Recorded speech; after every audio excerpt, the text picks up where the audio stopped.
Of the fingers پر ہونی چاہیے، اس لیے کہ بہرحال جب آپ کام کریں گے، لوگوں میں آئیں گے، یہ بحثیں جو ہیں وہ لازماً اٹھتی ہیں، اور پھر یہ ہے کہ آپ کو تیار ہونا چاہیے ذہناً، اور آپ کے پاس یہ مواد ہونا چاہیے کہ آپ اس کے حوالے سے گفتگو کر سکیں۔ اور یہ نہایت میں آج غور کر رہا تھا، بہت سادہ الفاظ میں، بہت ہی کھول کر ایک شے کو میں نے اس میں بیان کیا ہے، جو کبھی میرا پرانا انداز تحریر یہ نہیں ہے۔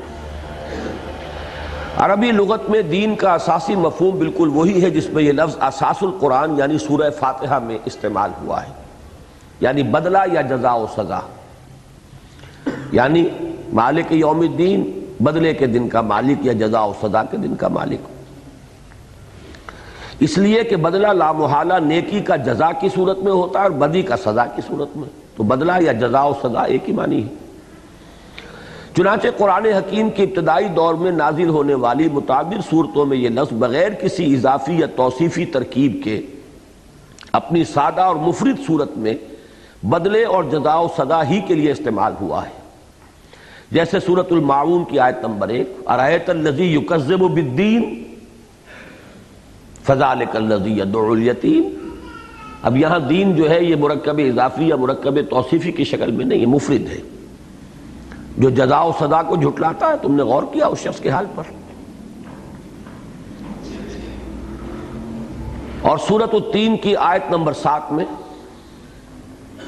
فما یکذبک بعد بالدین،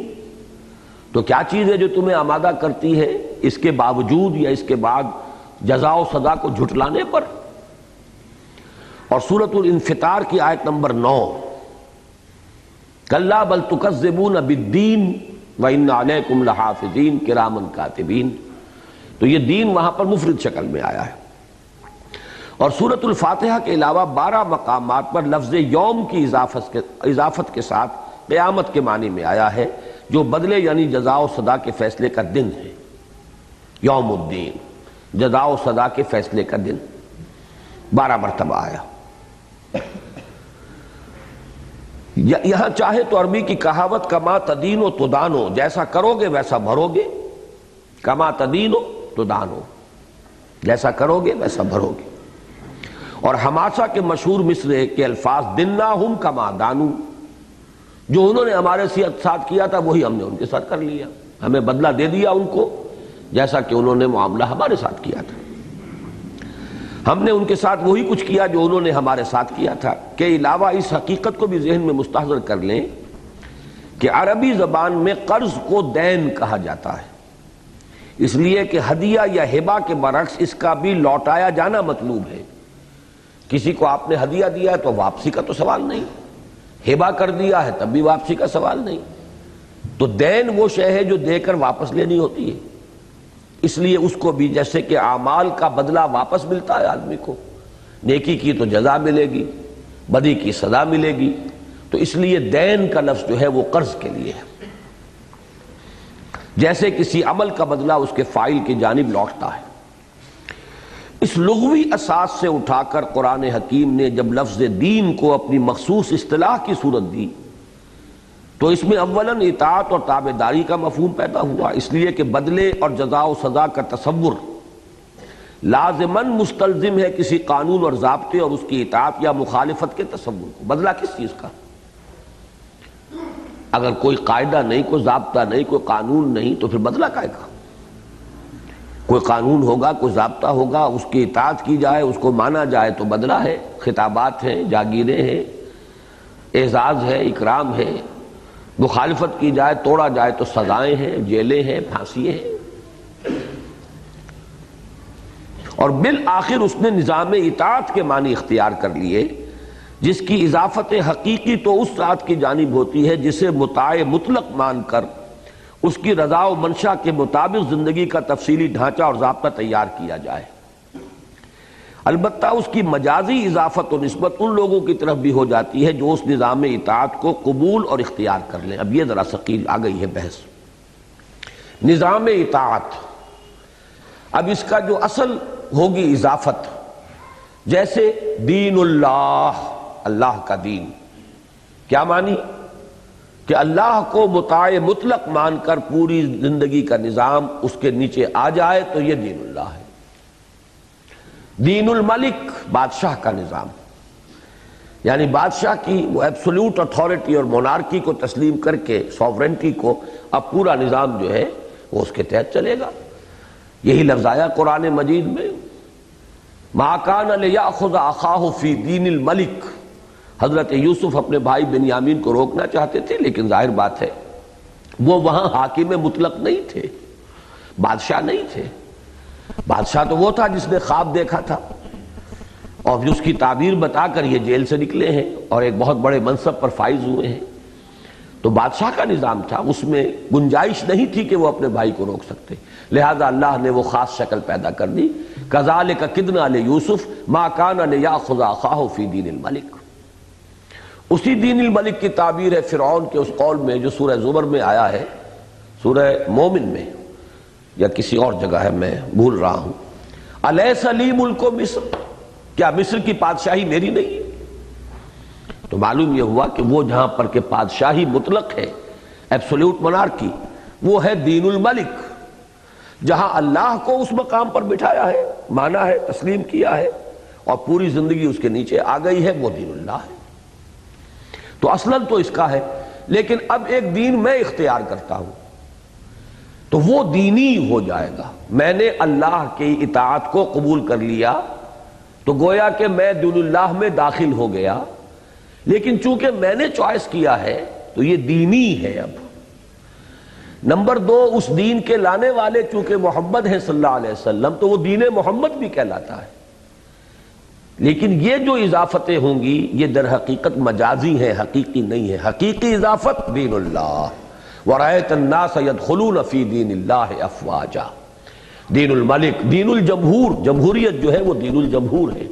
کہ اس میں اختیار مطلق جمہور کے پاس ہے، وہ اپنے وہ رائے سے جو نظام جو قانون چاہے بنا سکتے ہیں، چونکہ ان کی سوورنٹی ہے، وہ دین جمہور ہے۔ چنانچہ قرآن حکیم میں 10 مقامات پر دین کو اللہ کے لیے خالص کر لینے کا ذکر ہے، مخلصین لہ الدین، اس کے لیے دین کو خالص کرتے ہوئے۔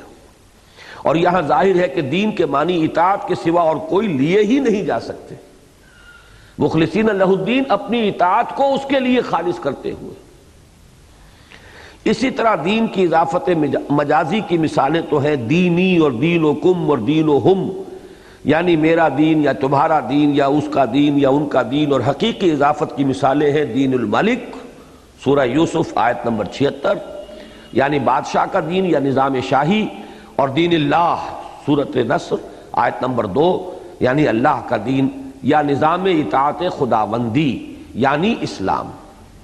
اسی پر قیاس کرتے ہوئے عہد حاضر کے مقبول ترین نظام حکومت یعنی جمہوریت کو قرآنی اصطلاح میں تعبیر کیا جا سکتا ہے دین الجمہور سے۔ اس پر میری زیادہ تفصیلی بحث ہے مقصد بعثت نبوی، نبی اکرم صلی اللہ علیہ وسلم کا مقصد بعثت اور انقلاب اسلامی کا اساسی منہاج۔ اس میں نے چونکہ 24 صفحے پر مشتمل ایک مضمون جو ہے صرف اس آیہ مبارکہ پر لکھا ہے، هو الذی ارسل رسولہ بالہدی ودین الحق لیظہرہ علی الدین کلہ، لہذا اس کے ایک ایک لفظ پر میں نے جتنی بھی بحث ممکن تھی،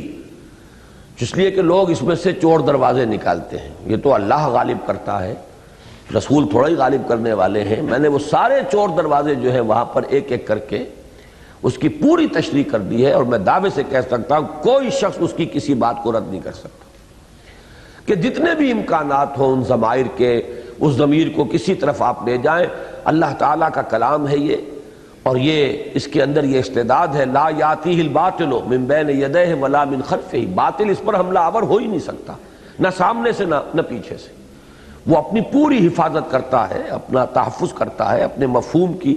پوری جو ہے نگہداشت کرتا ہے، لہذا کتنے ہی آپ اس کے اندر امکانات کو لے آئیں کہ ضمیر کا مرجع ادھر نہیں ادھر ہے، فاعلی ضمیر ادھر جائے گی، لیکن سب کا نتیجہ ایک ہے۔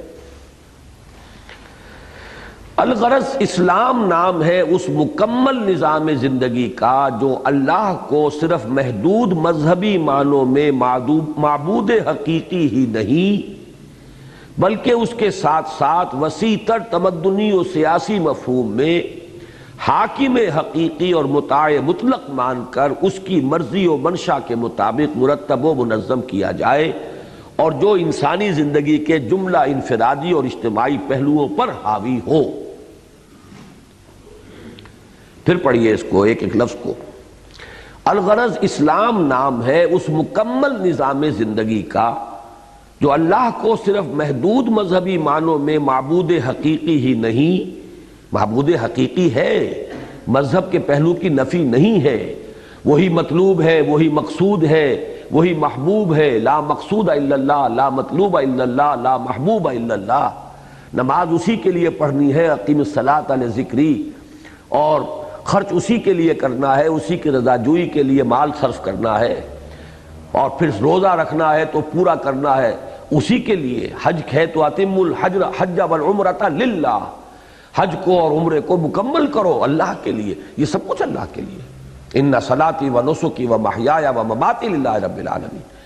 تو جہاں تک مذہبی تصور ہے اس کی نفی نہیں ہے، وہ تو اپنی جگہ ہے،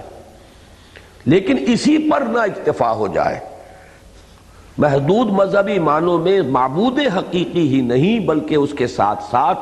وسیع تر تمدنی و سیاسی مفہوم میں حاکم حقیقی اور مطاع مطلق مان کر اس کی مرضی و منشا کے مطابق مرتب و منظم کیا جائے، اور جو انسانی زندگی کے جملہ انفرادی اور اجتماعی پہلوؤں پر حاوی، وہ ہے اسلام۔ ان الدین عند اللہ الاسلام ومن یبتغ غیر الاسلام دینا فلن یقبل منہ۔ اب جمع کیجئے اسلامی انقلاب، اسلام یہ ہے، انقلاب وہ ہے۔ اب جوڑیں ان دونوں کو۔ بنا بری اسلامی انقلاب کا مفہوم و مطلب یہ ہے کہ کسی ملک یا معاشرے میں اللہ کی حاکمیت کے اصول پر مبنی نظام بالفعل قائم ہو جائے،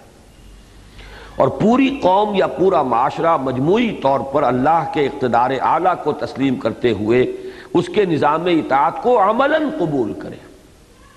نظری طور پر تو قبول کیے ہمیں 40 برس ہو گئے، قرارداد مقاصد لکھ کر بیٹھے ہوئے ہیں، وہ تو نظری طور پر ہے، عملاً قبول کرے۔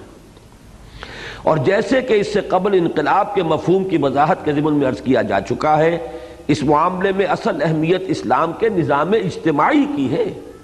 جب ہم صرف اسلام کہیں گے تو اس میں تو سارے پہلو آ جائیں گے، انفرادی بھی، اجتماعی بھی، نماز بھی، روزہ بھی۔ جب اسلامی انقلاب کہیں گے تو لفظ انقلاب ہم دیکھ چکے کہ اس کا اطلاق ہوتا ہے نظام اجتماعی کے مختلف پہلوؤں پر، اس میں تبدیلی آئے تب وہ انقلاب ہے۔ لہذا جب ہم نے اسلامی انقلاب جوڑ کر ایک اصطلاح جو ہے اب ہم اس پر غور کر رہے ہیں، تو جیسے کہ اس سے قبل انقلاب کے مفہوم کی وضاحت کے ضمن میں عرض کیا جا چکا ہے، اس معاملے میں اصل اہمیت اسلام کے نظام اجتماعی کی ہے، نہ کہ افراد کے عقائد و اعمال کی ہے۔ مطلب یہ ہے کہ اگر کسی ملک کے تمام لوگ مسلمان ہو جائیں لیکن وہاں وہ نظام اجتماعی اسلام کا نہ آئے تو اسے اسلامی انقلاب نہیں کہا جائے گا۔ جیسے عیسائی سب کے سب پورا قوم، پورا ملک جو ہے سلطنت عیسائی ہو گئی، وہ انقلاب نہیں تھا۔ اسلامی انقلاب میں جو اہمیت ہوگی وہ اس نظام اجتماعی کو اسلام کے مطابق بدلنا، اس لیے کہ جہاں اخروی نجات و فلاح کے حصول اور افراد کی سیرت و کردار کی تعمیر کے اعتبار سے اہم تر معاملہ عقائد اور عبادات کا ہے، وہاں انقلاب کے نقطہ نظر سے اصل اہمیت اسلام کے نظام عدل اجتماعی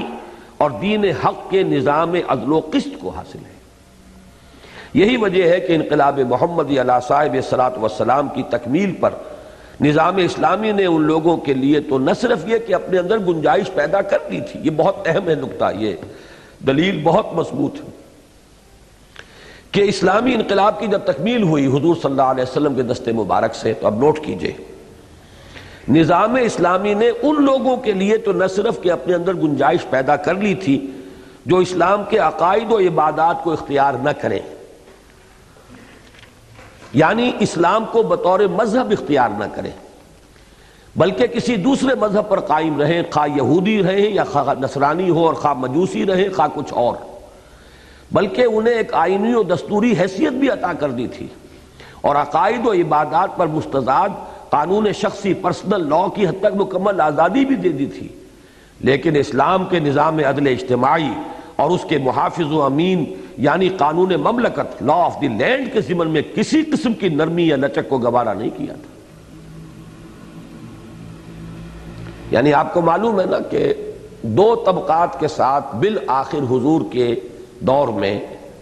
دو معاملات مختلف کیے گئے۔ جو امیین تھے پرانے عرب مشرکین، جن میں کہ غالب عنصر جو ہے وہ بنی اسماعیل کا تھا، ان کو تو کہا گیا تو یا تو اسلام لاؤ اور یا تمہاری گردن اڑا دی جائے گی، سیدھی سیدھی بات، تھرڈ آپشن ہی نہیں۔ فَإِذَا انْسَلَخَ الْأَشْهُرُ الْحُرُمُ فَاقْتُلُوا الْمُشْرِكِينَ حَيْثُ وَجَدتُّمُوهُمْ، جہاں پاؤ قتل کرو۔ اس کی وجہ کیا ہے؟ چونکہ حضور خود انہی میں سے تھے، لہذا ان پر تو اللہ کی طرف سے آخری درجے میں حجت ہو چکی تھی، تو کوئی کنسیشن نہیں۔ جیسے کہ قوم نوح کو ہلاک کر دیا گیا، قوم ہود کو، قوم عاد کو، قوم ثمود کو، سب کو، ایسے ہی یہ قوم محمد تھی صلی اللہ علیہ وسلم، حضور اس قوم سے تھے، لہذا ان کے لیے کوئی بھی رعایت نہیں تھی، وہ تو یا قبول کرے اور یا قتل۔ فرق صرف یہ ہے کہ قوم نوح کو سیلاب سے ختم کر دیا، کسی کو وہ بہت تیز ہوا چلا کے قتل کر دیا، ختم کر دیا، کسی کو زلزلے سے ختم کر دیا، اور کسی کے لیے فیصلہ ہوا کہ مسلمانوں تمہاری تلواریں جو ہیں ان کی گردنیں اڑائیں گے۔ لیکن یہود اور نصارہ کو آپشن دیا کہ وہ اگر چاہیں تو رہ سکتے ہیں عیسائی یا یہودی ہو کر، لیکن کرنا کیا پڑے گا؟ یعطوا الجزیۃ عن ید وہم صاغرون، اللہ کا دین غالب رہے گا، انہیں چھوٹے ہو کر رہنا پڑے گا، لیکن یہودی اور نصرانی رہ سکتے ہیں، عقائد اپنے رکھیں، عبادت اپنی کریں، جو بھی رسومات ہیں پوری کریں، شادی بیاہ اپنے طور پر کریں۔ تو نتیجہ کیا نکلا کہ اس جو مذہبی عنصر ہے اس کو تو پھر بھی قبول کر لیا کسی درجے میں، دستوری طور پر اسلامی ریاست کے اندر ان کی حیثیت معین ہو گئی، لیکن لا آف دی لینڈ اس میں کوئی مصالحت نہیں ہو سکتی۔ اور یہ معاملہ جو قرآن میں آیا یہود اور نصارہ کے لیے، یہی پھر ہمیشہ رہا ہے۔ جب بھی مسلمان فوجیں باہر گئی ہیں تو انہوں نے تین آپشنز رکھے، اصل میں تو یہ کہیے دو ہی آپشن تھے، ایک تو وہی اسلام لے آؤ، ہمارے برابر کے بھائی ہوگے، تم اپنی املاک پر اپنی چیزوں پر قائم رہو گے، تمہارا تمام ہمارے برابر کے ہو جاؤ گے، کوئی فرق ہی نہیں، اور اگر یہ نہیں تو رہو، عیسائی رہو، ہندو رہو، مجوسی رہو، لیکن تمہیں چھوٹے ہو کر رہنا پڑے گا، مذہب تمہارا جو ہے آزادی، مذہبی آزادی تمہیں حاصل رہے گی، لیکن لا آف دی لینڈ وہ اسلام کا ہوگا، نظم اجتماعی جو ہے وہ اسلام کا ہوگا۔ یہ بھی گوارا نہیں تو پھر تو ٹھیک ایک ہی بات ہے، تلوار ہے جو ہمارے تمہارے درمیان فیصلہ کرے گی۔ یہ تو ایک تاریخی حقیقت ہے، تو اس کو سمجھئے کہ یہ جملہ بہت اہم ہے۔ پچھلے صفحے سے پھر شروع کیجئے۔ یہی وجہ ہے کہ انقلاب محمدی علی صاحبہ الصلاۃ والسلام کی تکمیل پر نظام اسلامی نے ان لوگوں کے لیے تو نہ صرف یہ کہ اپنے اندر گنجائش پیدا کر لی تھی، نظام تو اسلام کا تھا نا، اس نے گنجائش پیدا کی ان کے لیے، جو اسلام کے عقائد و عبادات کو قبول نہ کریں، یعنی اسلام کو بطور مذہب اختیار نہ کریں، بلکہ کسی دوسرے مذہب پر قائم رہیں، اور خواہ یہودی رہیں، خواہ نصرانی، اور خواہ مجوسی رہیں، خواہ کچھ اور بلکہ انہیں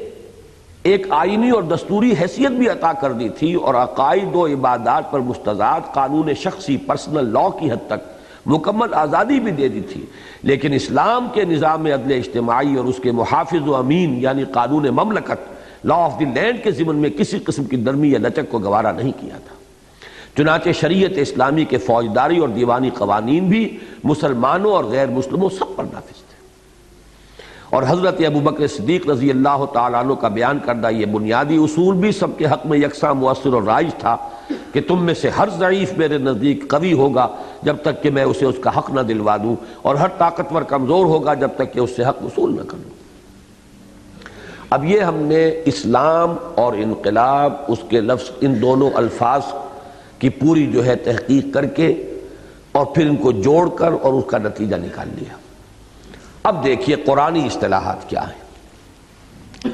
اب آئیے کہ ہم دیکھیں کہ اسلامی انقلاب کے اس مفہوم یعنی حاکمیت الہیہ کے بالفعل نفاذ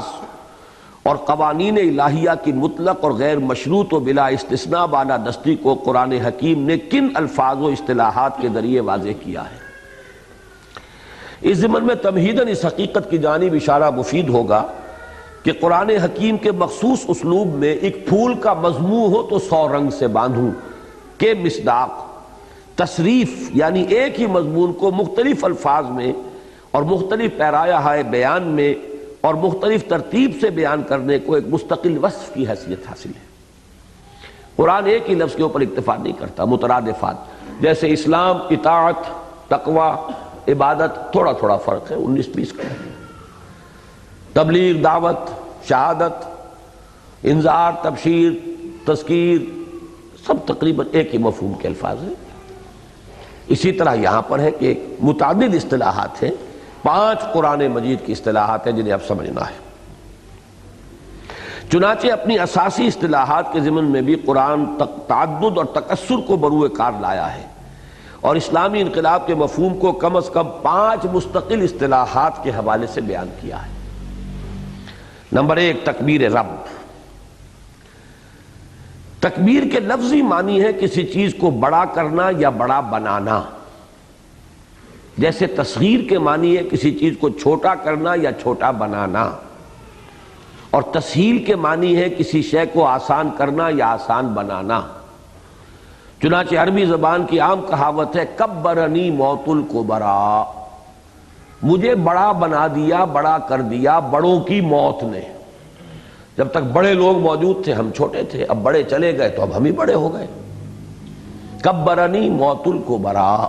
تو کبرا کے کیا معنی؟ مجھے بڑا بنا دیا بڑوں کی موت نے، یعنی مجھے بڑا بنا دیا بڑوں کی موت نے۔ لہذا تکبیر رب کے لفظی معنی ہے اللہ کو بڑا کرنا یا بڑا بنانا، اور اس سے مراد ہے وہ نظام بالفعل قائم کرنا جس میں اس کی بڑائی کو غیر مشروط طور پر تسلیم کیا جائے اور اس کے اوامر و نواہی اور قواعد و قوانین کو قطعی اور حتمی طور پر بالادستی حاصل ہو۔ بدقسمتی سے ہمارے دور زوال میں تکبیر کے صرف یہ معنی پیش نظر رہ گئے ہیں کہ زبان سے اللہ اکبر کہہ دیا جائے، نعرہ تکبیر، بس اللہ اکبر، اور سارا جوش و خروش اسی میں نکل جاتا ہے، آگے تکبیر کا کوئی اور مفہوم سامنے نہیں، اور اللہ کی بڑائی کا اقرار کر دیا جائے، حالانکہ حقیقتاً اس میں درجہ بدرجہ اللہ کی بڑائی کو دل سے تسلیم کرنا، زبان سے اس کا اقرار و اعلان کرنا، اور اس کے بالفعل نفاذ کی جد و جہد میں تن من دھن لگا دینا سب شامل ہے۔ اس لیے کہ دیکھیے تکبیر باب تفعیل کا مصدر ہے، اور باب تفعیل میں اہتمام سے درجہ بدرجہ تھوڑا تھوڑا کر کے جو انزال اور تنزیل میں فرق ہے، جو اعلام اور تعلیم میں فرق ہے، وہی تو اس میں ہوگا تکبیر۔ اور یہی معنی میں نے وہ بیان کیے ہیں توحید عملی میں۔ توحید کے معنی تدریجاً وحدت کی طرف لانا آسان کام نہیں ہے، ایک دم موحد بن جانا انسان کا، ایک ایک کر کے نکالنے پڑتے ہیں دل کے اندر سے یہ بت جو ہیں جمے ہوئے۔ توحید وحد اللہ فإن التوحید راس الطاعات، تو تکبیر ہے بڑا کرنا، بڑا بنانا درجہ بدرجہ۔ تو یہ الفاظ نوٹ کیجئے، حالانکہ حقیقتاً اس میں درجہ بدرجہ اللہ کی بڑائی کو دل سے تسلیم کرنا، زبان سے اس کا اقرار و اعلان کرنا، اور اس کے بالفعل نفاذ کی جد و جہد میں تن من دھن لگا دینا سب شامل ہے۔ یہی حقیقت تھی جسے علامہ اقبال نے اپنے اس مشہور قطعے میں بیان کیا ہے، الفاظ و معانی میں تفاوت نہیں لیکن ملا کی اذاں اور مجاہد کی اذاں اور، پرواز ہے دونوں کی اسی ایک فضا میں، کرگس کا جہاں اور ہے شاہی کا جہاں اور۔ اس لیے کہ کسی مسجد کے مؤذن اور میدان جہاد میں جان کی بازی لگانے والے مجاہد، دونوں کی اذان کا آغاز اللہ اکبر ہی کے الفاظ سے ہوتا ہے، لیکن عام مؤذن اللہ کی کبریائی کا صرف اعلان و اقرار کر رہا ہوتا ہے، جبکہ مجاہد اللہ کی کبریائی کے عملی نفاذ کے لیے جان کی بازی لگا رہا ہوتا ہے۔ تو اللہ اکبر تو 4 دفعہ اس نے بھی کہا اس نے بھی کہا، لیکن ملا کی اذان اور ہے اور مجاہد کی اذان اور۔ لہذا دونوں کے مرتبہ و مقام کا فرق و تفاوت اظہر من الشمس ہے، گر حفظ مراتب نہ کنی زندگی۔ اسی مضمون کو علامہ اقبال نے مزید شکوہ و جلال کے ساتھ یوں بیان فرمایا، یا وسعت افلاک میں تکبیر مسلسل، یا خاک کی آغوش میں تسبیح و مناجات، وہ مسلک مردان خداگاہ خدا مست، یہ مذہب ملا و جمادات و نباتات۔ تکبیر رب کے مفہوم کی اسی عظمت کی مظہر ہیں سورۃ المدثر کی وہ 3 ابتدائی آیات، جن کے ذریعے مفسرین اور محققین کے اجماع کے مطابق نبی اکرم صلی اللہ علیہ وسلم کو اپنے پیغمبرانہ مشن کی تکمیل اور فرائض رسالت کی ادائیگی کے لیے عملی جد و جہد کے آغاز کا اولین حکم دیا گیا۔ یعنی یہ جان لیجئے کہ تقریباً اجماع ہے اس پر کہ حضور کی رسالت کا آغاز سورہ مدثر کی ان آیات سے ہوا ہے۔ نبوت کا ظہور ہو گیا تھا اقرا سے، اقرا بسم ربک الذی خلق، ظہور نبوت تو وہاں سے ہو گیا۔ میں آغاز نبوت نہیں کہہ رہا، ظہور نبوت کہہ رہا ہوں، لیکن وہاں تو کوئی تبلیغ کا حکم نہیں، خود پڑھو پڑھو پڑھو، اللہ کے نام لے کے پڑھو۔ پھر سورہ نون کی آیات نازل ہوئی، ان میں بھی کوئی تبلیغ کا حکم نہیں۔ پھر سورہ مزمل کی آیات نازل ہوئی، اس میں بھی خود ہی پڑھنے کا حکم ہے، کھڑے رہو رات کو آدھی آدھی رات، 2/3 رات، 1/3 رات، اور اللہ کا کلام پڑھتے رہو، رتل القرآن ترتیلا۔ یہ جو حکم ہے تبلیغ کا اور اپنے پیغمبرانہ مشن کا، یہ آیا ہے یا ایھا المدثر قم فانذر وربک فکبر۔ ان آیات مبارکہ کے ترجمے کو اگر ذرا وضاحت سے بیان کیا جائے تو یوں ہوگا: اے کپڑے میں لپٹے ہوئے، یعنی اے حکیمانہ غور و فکر یا عاشقانہ سوز و گداز میں مستغرق پیغمبر، کھڑے ہو جاؤ، یعنی اپنے پیغمبرانہ مشن کی تکمیل اور فرائض رسالت کی ادائیگی کے لیے کمر کس لو، پس خبردار کرو، یعنی تمہاری اس جد و جہد کا نقطہ آغاز ہے لوگوں کو بعث بعد الموت، حشر و نشر، حساب کتاب، جزا و سزا اور جنت و دوزخ کے بارے میں متنبہ کر دینا، اور اپنے رب کی تکبیر کرو، یعنی تمہاری اس جد و جہد کی منزل مقصود ہے اپنے رب کی کبریائی کا بالفعل نفاذ، قیام و نفاذ، یا بالفاظ دیگر اسلامی انقلاب۔ تکبیر رب کے مفہوم کی یہ عظمت اس سے بھی بخوبی ظاہر ہوتی ہے کہ سورہ بنی اسرائیل کی آخری آیت جو نہایت معجزانہ جامعیت کے ساتھ توحید کے علمی اور عملی تقاضوں کو اپنے اندر سموئے ہوئے ہے، ختم ہوتی ہے اس پرجلال الفاظ پر کہ وَكَبِّرْ ہو تکبیرا، یعنی اس کی بڑائی کرو جیسے اور جتنا کہ اس کی بڑائی کا حق ہے۔ اور ظاہر ہے کہ اللہ کی کبریائی کا حق صرف یہی نہیں ہے کہ اس کا اقرار کر لیا جائے، بلکہ یہ بھی ہے کہ اسے انفرادی اور اجتماعی دونوں سطحوں پر بالفعل قبول کیا جائے۔ تو اسلامی انقلاب کا مفہوم اس اصطلاح میں موجود ہے کہ نہیں؟ دوسری، اقامت دین۔ اسلامی انقلاب کے لیے یہ ذہن میں نوٹ کر لیجئے، جیسا کہ میں نے بتایا کہ یہ مفاہیم یہ ہمارے علماء کے ذہنوں سے اکثر و بیشتر نکل چکے تھے۔ شاہ ولی اللہ نے کہیں کہیں ٹچ دیا ہے اسے، آیت مبارکہ جو ہے هو الذی ارسل رسولہ، اس پر یہ میں نے میثاق میں بھی شائع کی تھی وہ عبارت، لیکن یہ کہ ان کا کام ابھی اس ابتدائی سٹیج میں تھا کہ اس حد تک کی بات کرنا جو ہے وہ ابھی تو بہت پستی میں جا چکے تھے، لہذا تدریجاً ہی اٹھنا تھا، لَتَرْكَبُنَّ طَبَقًا عَنْ طَبَقٍ۔ فَكُّ كُلِّ نِظَامٍ کا نعرہ بھی لگایا، پورا نظام توڑ دینا، پھوڑ دینا، بدل دینا، یہ بھی نعرہ شاہ ولی اللہ کا ہے۔ لیکن یہ کہ باقی اقامت دین کا لفظ بھی ان کے ہاں آیا ہے، لیکن یہ کہ یہ اصطلاحات بالعموم ہمارے علماء کے ذہنوں سے خارج تھی۔ اس کی وجہ ہم دیکھ چکے ہیں، وہ تو جہاد بھی صرف فرض کفایہ تھا، اور جہاد کے معنی قتال تھے۔ قرآن مجید کی تمام آیات جہاد جو ہے ان کا مفہوم ہی بالکل ایک محدود ہو کر رہ جاتا ہے، آدمی اس پر سے گزر جاتا ہے کہ مجھ سے متعلق نہیں ہے تو فرض کفایہ والی بات ہے، تو آدمی کنسرن محسوس ہی نہیں کرتا، کوئی تشویش اسے ہوگی ہی نہیں۔ لیکن یہ کہ ان تحریکوں نے جنہوں نے اسے شروع کیا ہے، تو مولانا مودودی نے جو آغاز کیا تھا اپنی جد و جہد کا، وہ حکومت الہیہ کی اصطلاح تھی صرف۔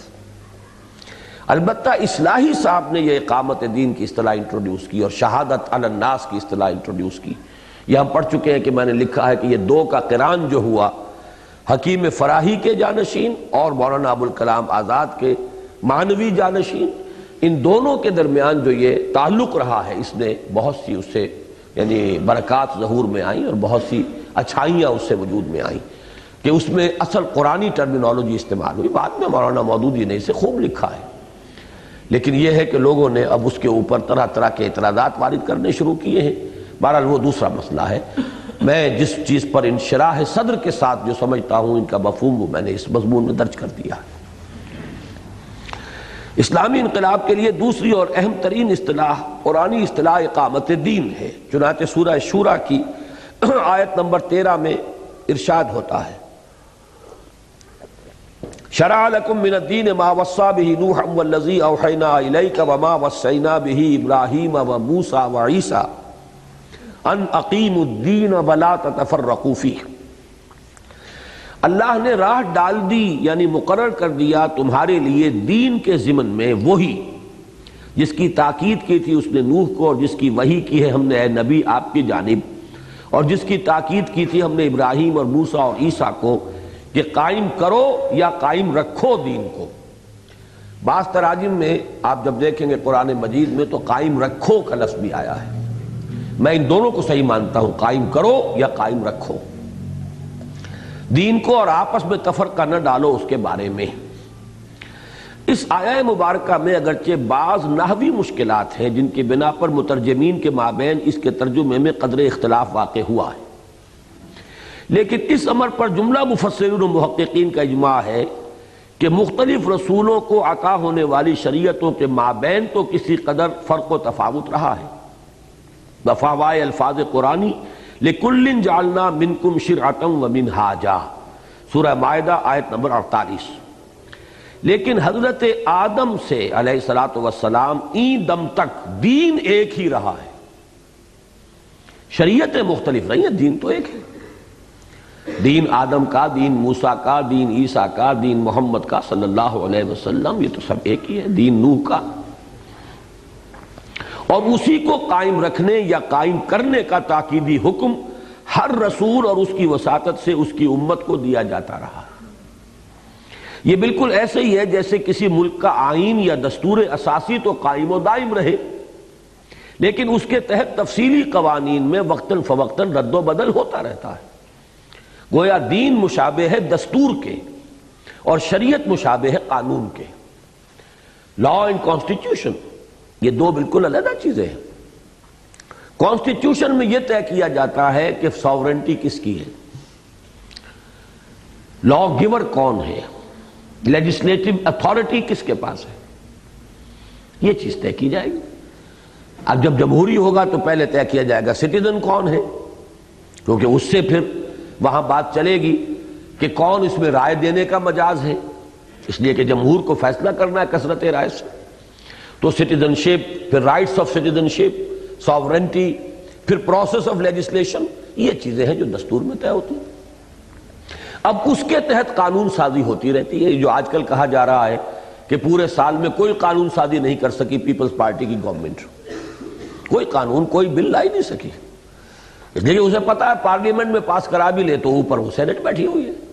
سینٹ میں اس کی اکثریت نہیں ہے، لہذا بس وہ جس کو کہتے ہیں نا وقت گزاری والا مسئلہ چل رہا ہے، کوئی بھی قانون سازی کوئی وہ نہیں کر سکتی، بالکل ایک طرح کا یوں سمجھیے کہ تعطل ہے اس میں۔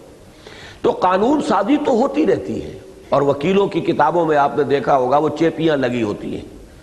کہ فلاں میں یہ امینڈمنٹ ہو گئی، اب فلاں میں یہ امینڈمنٹ ہو گئی، پھر جب وہ نئی کتاب چھپے گی، نیا ایڈیشن آئے گا تو اس میں تو وہ پرنٹ ہو کر آ جائیں گی، لیکن وکیل کو تو اپ ٹو ڈیٹ رہنا ہوتا ہے، اپنے ہر وقت مقدمہ لڑنا ہے، کوئی آ جائے تو اس کے پاس ہونی چاہیے، تو وہیں پر وہ لگاتے رہتے ہیں۔ تو یہ ہے قانون سازی، قانون بدلتا ہے، دستور وہیں رہتا ہے۔ دستور کی تبدیلی کو بڑا مشکل بنا دیا جاتا ہے، یہ نہیں کہ موم کی ناک بنا دیا جائے جیسے بھٹو صاحب نے بنا دیا تھا دستور کو، وہ بروٹ میجورٹی ان کے پاس ایسی تھی اس وقت کہ جب چاہا دستور میں ترمیم کر دی، اور اس سے بھی در حقیقت خود ان کے جو بھی ان کی پکچر تھی، امیج تھا، وہ ختم ہو کر رہ گیا تھا۔ بہت بڑی انہوں نے اپنے لیے یہ بات جو ہے حاصل کی تھی، پوری دنیا کی سطح پر بڑا امیج بنا تھا کہ ایک کنسنسس حاصل کیا ہے ایک شخص نے پاکستان جیسے ملک میں دستور کے بارے میں، جس میں آج تک دستور بن نہیں سکا تھا، تو اس میں ایسا اتفاق کہ تمام لوگوں نے دستخط کیے اس پر۔ اتنا کنسنسس پاکستان میں کانسٹیٹیوشن کے بارے میں کبھی نہیں ہوا، لیکن پھر جس طریقے سے اس کو موم کی ناک بنایا ہے، وہ سارا کریڈٹ بھی ختم، اور وہ اپنی امیج جو ہے برباد کر لی۔ بہرحال یہاں فرق سمجھ لیجئے کہ شریعت قانون ہے اور دین یہ دستور ہے۔ حاکمیت ہی کا مسئلہ ہے، اس میں اصل حاکم کون ہے۔ اللہ حاکم ہے تو یہ دین اسلام ہے، اور کوئی اور حاکم مطلق ہے وہ دین الملک ہے، جمہور حاکم مطلق ہے تو دین الجمہور ہے۔ اصل مسئلہ یہ ہے۔ اب ظاہر ہے کہ ہر دور میں اللہ کا دین متشکل ہوا اس دور کی شریعت کی صورت میں، لہذا ہر دور میں اقامت دین کی واحد صورت یہی تھی کہ اس دور کی شریعت کو بالفعل رائج و نافذ کیا جائے۔ محض کانسٹیٹیوشن تو نہیں چلاتا نا ملک کو تو پھر وہ قانون چلاتا ہے کہ جو اس کے تحت بنا ہے۔ اور اب نبی اکرم صلی اللہ علیہ وسلم پر نبوت کے ختم اور دین کے کامل ہو جانے کے بعد اقامت دین کی کوئی صورت تنفیذ شریعت محمدی علی صاحب الصلاۃ والسلام کے سوائے موجود نہیں ہے۔ یہ تنقیز بن گیا ہے، یہ تنفیذ ہے۔ اس اصل دین اللہ کی تعبیر کے ضمن میں جو ہمیشہ ایک ہی رہا ہے اور تا قیام قیامت ایک ہی رہے گا، اگر خود قرآن ہی کی جانب رجوع کیا جائے تو سورہ آل عمران کی آیت نمبر 19 کے ابتدائی الفاظ ان الدین عند اللہ الاسلام کے روح سے صحیح ترین لفظ اسلام ہے۔ البتہ اکثر محققین نے اس اصل دین کی تعبیر کے لیے توحید کا لفظ استعمال کیا ہے۔ توحید بھی تو یہی ہے، ایک اللہ کی حاکمیت۔ لیکن ذرا غور کیا جائے تو معلوم ہوتا ہے کہ اس سے اصل مراد و مطلوب کے اعتبار سے کوئی فرق واقع نہیں ہوتا، اس لیے کہ توحید کے دو جز یا دو رخ ہیں، ایک علمی و نظری و اعتقادی اور دوسرا عملی، اور توحید عملی کا تقاضا انفرادی سطح پر اس کے بغیر پورا نہیں ہو سکتا کہ انسان بالفعل اور بالکلیہ بندہ رب بن جائے، اور اجتماعی سطح پر اس کے تقاضے کی تکمیل کی واحد صورت ہے پورے نظام اجتماعی پر اللہ کے دین کی بالفعل اور غیر مشروط و بلا استثناء بالادستی، یعنی تکبیر رب یا اقامت دین یا اسلامی انقلاب۔ رہی یہ بات کہ اسلامی انقلاب یا اقامت دین کے اعتبار سے زیادہ اہمیت اسلام کے نظام عدل اجتماعی اور دین حق کے نظام عدل و قسط کو حاصل ہے، تو وہ اس سے ثابت ہوتی ہے کہ سورہ شورى کی آیت نمبر 13 میں اقامت دین کے تاکیدی حکم کے فوراً بعد آیت نمبر 15 میں حضور صلی اللہ علیہ وسلم کو یہ اعلان کرنے کا حکم دیا گیا وَأُمِرْتُ لِأَعْدِلَ بَيْنَكُمْ، مجھے حکم ہوا ہے تمہارے مابین عدل کرو۔ اور آیت نمبر 17 میں بڑے شاہانہ جلال کے ساتھ فرمایا گیا اللہ الذی انزل الکتاب بالحق والمیزان، اللہ وہ ہے جس نے کتاب بھی نازل فرمائی ہے فیصلہ کن بات کے ساتھ، اور میزان بھی نازل فرمائی۔ اور یہاں ظاہر ہے کہ میزان سے مراد وہ نظام عدل و قسط ہے جس میں ہر ایک کے حقوق و فرائض تولے جائیں۔ اس موضوع پر مزید گفتگو انشاءاللہ چوتھی اصطلاح کے ذیل میں ہوگی۔ اب تیسری اصطلاح لیجئے، غلبہ دین حق۔ اسلامی انقلاب کے لیے تیسری اور واضح ترین قرآنی اصطلاح ہے غلبہ دین حق۔ چنانچہ قرآن حکیم میں 3 مقامات پر سورہ توبہ آیت نمبر 33، سورہ فتح آیت نمبر 28، سورۃ الصف آیت نمبر 9 میں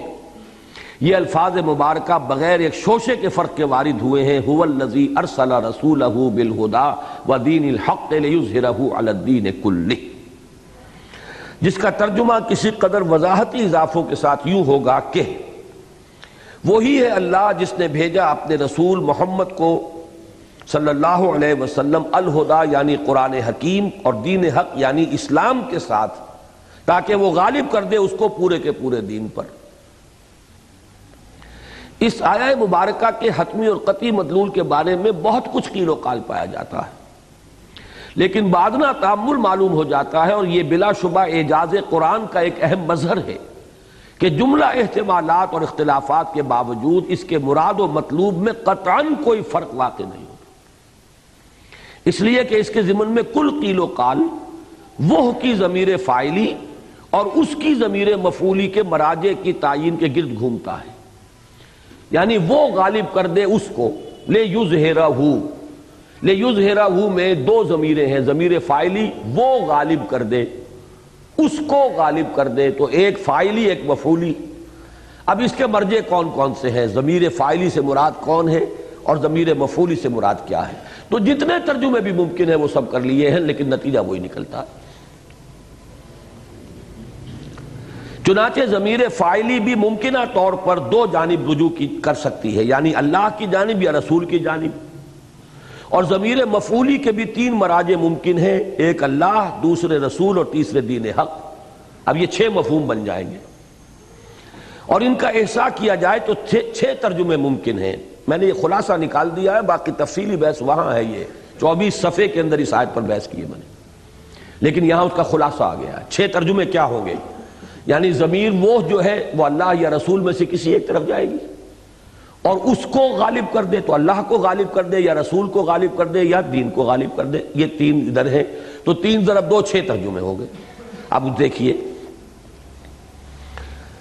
ایک یہ ہے کہ اللہ غالب کر دے خود اپنے آپ کو، دوسرے یہ کہ اللہ غالب کر دے اپنے رسول کو، تیسرے یہ کہ اللہ غالب کر دے دین حق کو، چوتھے یہ کہ رسول غالب کر دے اللہ کو، پانچویں یہ کہ رسول غالب کر دے دین حق کو، اور چھٹے یہ کہ رسول غالب کر دے خود اپنے آپ کو۔ یہی 6 امکانات ہیں، اور ہر شخص دیکھ سکتا ہے کہ ان جملہ ممکنہ صورتوں کا مدلول و مراد ایک ہی ہے، اس لیے کہ ایک طرف ہمارا ایمان ہے کہ اگرچہ عمل پر مکلف اور اس کا کاسب انسان ہے، لیکن مؤثر حقیقی اور فاعل حقیقی اللہ کے سوا کوئی بھی نہیں۔ رسول غالب کر رہا ہے تب بھی اللہ غالب کر رہا ہے۔ صحابہ نے قتل کیا ہے مشرکین کو تو اللہ کہتا تم نے قتل نہیں کیا، میں نے کیا ہے، اور اے نبی آپ نے مٹھی نہیں پھینکی تھی، ہم نے پھینکی تھی۔ تو فرق کیا ہوا؟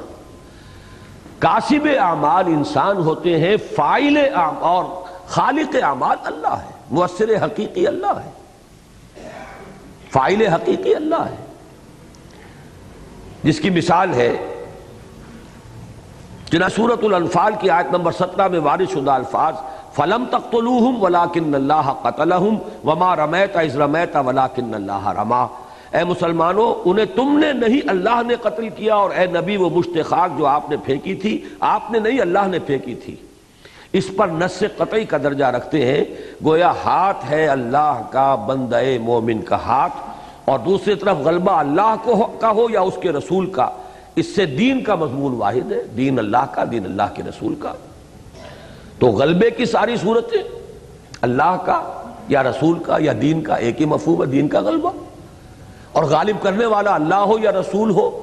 کوئی فرق واقع نہیں ہوا۔ اس کے لیے محنت، مشقت، جد و جہد، لوگوں کو جمع کرنا، تبلیغ کرنا، تکلیفیں جھیلنا، یہ کیا ہے رسول نے، لیکن مؤثر حقیقی، فاعل حقیقی تو اللہ ہے۔ تو 6 کے 6 ترجمے کر لیجئے، لیکن مفہوم ایک ہی نکلے گا۔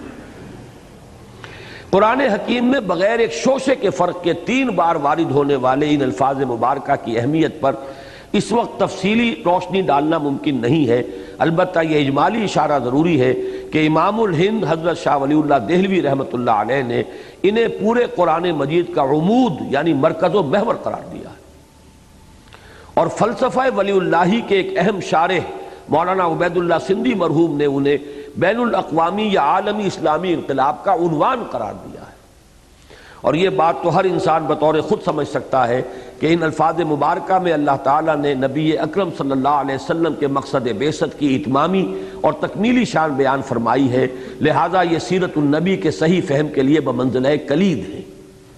اور یہ بات پہلے بھی عرض کی جا چکی ہے کہ نبی اکرم صلی اللہ علیہ وسلم نے اپنی 20 سالہ مساعی کے ذریعے جزیرہ نماء عرب میں فی الواقع تاریخ انسانی کا جامع ترین اور محیر العقول انقلاب برپا کیا، جس کی نہایت وسیع و عریض علاقے تک توسیع ہوئی دور خلافت راشدہ میں، اور ہم استحکام پاکستان میں حوالوں کے ساتھ وہ حدیثیں درج کر چکے ہیں جن کی روح سے نبی اکرم صلی اللہ علیہ وسلم نے غیر مبہم الفاظ میں پیشن گوئی فرمائی ہے کہ قیامت سے قبل دوبارہ پورے کرۂ ارضی پر دین حق کا غلبہ ہو کر رہے گا۔ اور بقول شاہ ولی اللہ دہلوی اسی وقت سورہ توبہ اور سورۃ الفتح اور سورہ صف کے ان الفاظ مبارکہ کی حقیقت بتمام و کمال جلوہ گر ہوگی۔ وہ حدیثیں آپ کو یاد ہوگی کہ حضرت مقداد بن الاسود فرماتے ہیں کہ حضور صلی اللہ علیہ وسلم نے فرمایا روئے ارضی پر کوئی گھر نہیں رہ جائے گا، خواہ وہ اینٹ گارے کا بنا ہوا ہو اور خواہ وہ کمبلوں کا بنا ہوا خیمہ ہو، جس میں اسلام داخل نہ ہو جائے۔ اور اسلام کے داخلے کی 2 شکلیں ہوں گی، بعز عزیز اور ذل ذلیل، یا تو کسی عزت والے کی اعزاز کے ساتھ اور یا کسی ذلیل کی تذلیل کے ساتھ۔ اب اس کے معنی کیا؟ وہی جو میں پہلے بیان کر چکا ہوں، یا تو گھر والا ایمان لے آئے گا تو اسلام داخل ہوا اس کے گھر میں اعزاز کے ساتھ، للہ العزت ولرسولہ وللمؤمنین. اور اگر ایمان نہیں لائے گا تب بھی اسلام تو داخل ہوگا، اسے جھک کر رہنا پڑے گا، اس کی توہین و تذلیل ہوگی. وہ تو کمزور ہو گیا، جھک گیا، اسلام کا غلبہ تو ہے، لا آف دی لینڈ تو اسے بھی ماننا پڑے گا اسلام کو. یہ ہے وہ نظام اسلام جس نے غیر مسلموں کو اکوموڈیٹ تو کیا ہے لیکن چھوٹا کر کے. لا آف دی لینڈ میں کوئی بھی مداہنت نہیں ہوگی، کوئی مفاہمت نہیں ہوگی. پرسنل لا میں جسے چاہو بچھو کو پوجو تم، یا سانپ کو پوجو، جس کو چاہو پوجو، جس پستی میں مبتلا رہنا چاہتے ہو رہو، لیکن یہ کہ دین قانون ملکی وہ اللہ کا ہوگا. اور دوسری حدیث یہ کہ حضور نے فرمایا میرے لیے پوری زمین میرے لیے لپیٹ دی گئی، میں نے اس کے مشارق و مغارب کو دیکھ لیا. یہ حضرت ثوبان کی روایت ہے. اور میرا دین ان تمام علاقوں کے اوپر غالب ہو کر رہے گا جو مجھے دکھائے گئے. یہ تو ہو کر رہنا ہے. گویا ایک عالمی اسلامی انقلاب اللہ کی وہ اٹل اور مبرم تقدیر ہے جو بہر صورت پوری ہو کر رہے گی، خواہ یہ بات مشرکوں کو کتنی ہی ناپسند ہو. وَلَوْ كَرِهَ الْمُشْرِكُونَ. اور خواہ دنیا بھر کے کفار اور غیر مسلم اس کا راستہ روکنے کی کتنی ہی کوشش کر لیں. وَلَوْ كَرِهَ الْكَافِرُونَ. یا بقول اقبال تقدیر تو مبرم نظر آتی ہے لیکن پیران کلیسا کی دعا ہے کہ یہ ٹل جائے. الغرض مستقبل کے عالمی اسلامی انقلاب کے لیے قرآن حکیم کی تیسری اور واضح ترین اصطلاح ہے غلبہ دین حق. یہ دوسری بات ہے کہ اس کے لیے بہرحال قربانی تو انسانوں کو دینی ہوگی، خون پسینہ تو ان کو کرنا ہوگا جو کلمے کے جو مدعی ہیں ایمان کے اللہ پر اور اس کے رسول پر. اگر دور صحابہ میں یہی کچھ ہوا ہے اور حضور کو ہی وہ مشقت کرنی پڑی اور صحابہ کو، تو ظاہر بات ہے کہ آئندہ بھی ہوگا تو اہل ایمان کی جد و جہد اور کوشش سے ہوگا. اللہ اس وقت بھی قوی تھا، عزیز تھا، چاہتا تو ایک دن میں دین کو غالب کر دیتا، اب بھی قوی ہے، عزیز ہے، چاہے تو آنے واحد میں غالب کر دے. لیکن یہ کہ یہ اس نے دنیا جو بنائی ہے اس اصول پر بنائی ہی نہیں. وہ تو محنت ہے، مشقت ہے، کوشش کرو تبھی تو اجر و ثواب کے مستحق ہوگے، ورنہ اجر کائے کا، ثواب کائے کا. نمبر 4، نصب میزان عدل. اسلامی انقلاب کی چوتھی اور سب سے زیادہ انقلابی تعبیر سورۃ الحدید کی آیت نمبر 25 میں وارد ہوئی ہے، جس کے بارے میں بلا خوف تردید یہ دعویٰ کیا جا سکتا ہے کہ اتنے مختصر الفاظ میں اور اتنی بھرپور اور گمبھیر انقلابی عبارت دنیا کے کسی انقلابی لٹریچر میں نہیں مل سکتی. میں نے یہاں تو احتیاط کی، میں ایک لفظ اور تقریر میں کہا کرتا ہوں، اتنی اریاں انقلابی عبارت، کوئی پردہ رکھا ہی نہیں، صاف کہا ہے انزلنا الحدید، لوہا بھی اتارا ہے ان کی سرکوبی کے لیے کہ جو اس انقلاب کے راستے میں آئے. وہ اپولوجیٹک انداز جو کبھی اختیار کیا تھا جسٹس امیر علی نے، یا یہ کہ سر سید احمد خان نے، یا انہی کے ساتھ خود شبلی نعمانی، چونکہ وہ بھی تو زیر اثر سید کے رہے، سیرت میں وہی انداز ہے، یا تو صرف دفاعی جنگیں تھی اور دفاع کا معاملہ تھا. یہی وجہ ہے تقریباً گول کر گئے ہیں کہ ہجرت کے فوراً بعد سے لے کر غزوہ بدر تک جو 8 جنگی مہمیں حضور نے بھیجی ان کا تذکرہ ہی نہیں کیا. غزوہ بدر میں چونکہ چل کر آ رہے تھے قریش، اس کو نمایاں کیا ہے تاکہ معلوم ہو جائے کہ یہ آغاز ادھر سے ہوا، آغاز تو ادھر سے ہوا تھا. حضور تو 8 جو ہیں جنگی مہمات بھیج چکے تھے پہلے، اور پہلے مسلمانوں کے ہاتھوں ایک کافر کا قتل ہو چکا تھا.